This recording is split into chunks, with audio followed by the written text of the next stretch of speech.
Bonjour à vous, j'espère que vous allez tous bien. Moi, je vais super bien. Je suis en vacances avec ma famille à Toronto. Juste pour vous dire que le Québec, c'est vraiment la meilleure place. Le Québec, c'est la meilleure place parce qu'on peut parler en français. Je vous assure, on est arrivé à Toronto, la barrière de la langue.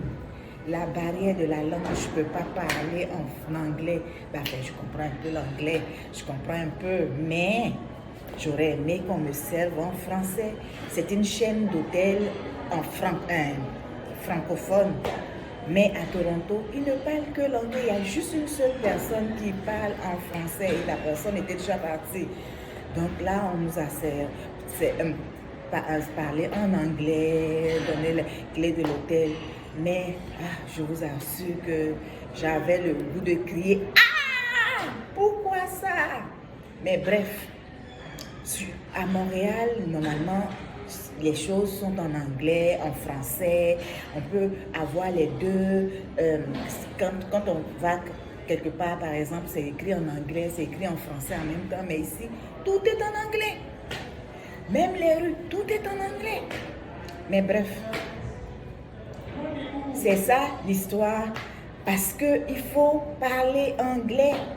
Donc la morale de l'histoire, c'est qu'avant de venir, faites votre petit dictionnaire en anglais.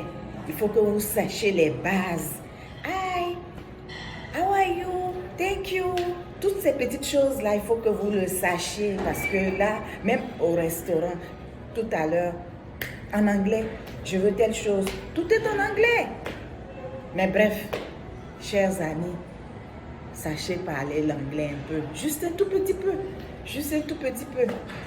Pour que vous puissiez parler avec les gens, sympathiser avec les gens, avoir une petite conversation, même dans les magasins, tout est en anglais.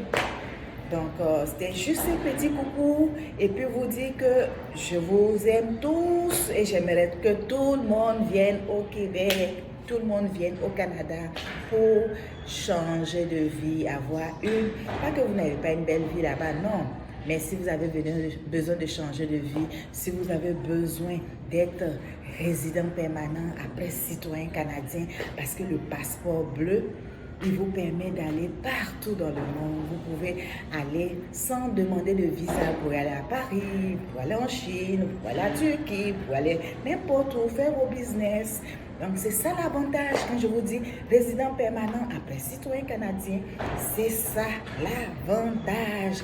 Vous pouvez voyager, faire tout ce que vous voulez et puis c'est ça.